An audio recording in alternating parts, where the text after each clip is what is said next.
What's up guys, Sal here. So a 5G version of the Galaxy S10 has reportedly caught fire in South Korea. The owner of this phone, who goes by the name Lee, says that his phone was on the table when it started smelling burnt and was engulfed by smoke, so he had to drop it to the ground and then it soon burst into flames. He said he hadn't done anything to the phone that may have caused it to catch fire, but Samsung disagrees. When this guy took his phone to Samsung Service Center, they took his phone and did some tests and came with a conclusion that the phone was tampered. Samsung released a statement and I quote, "We conducted various tests including x-rays on the product. The analysis confirmed that there were strong marks of stamping. The strong shock damaged the battery, causing the fire. There are no defects in the product." And thus Samsung refused to give this guy a replacement or even a refund, which is totally fair, I guess. I mean, it's very clear by the test that this incident has been caused due to the user's error,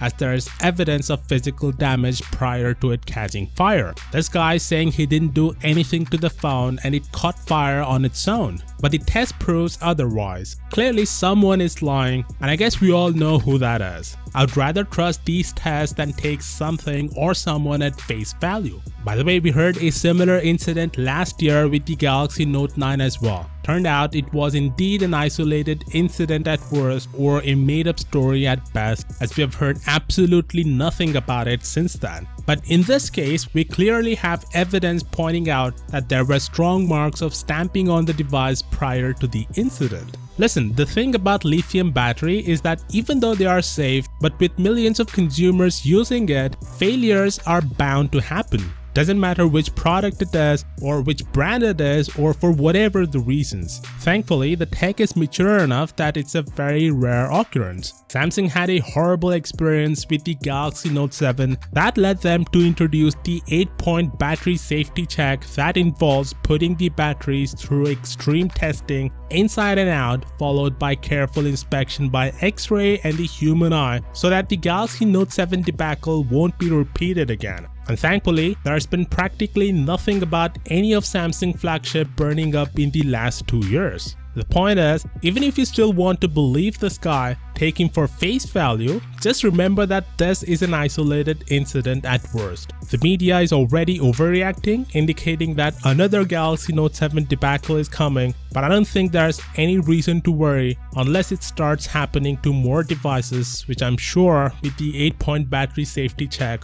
won't happen. Let me know what you think down in the comments, and as always, I'll see y'all tomorrow. Peace out.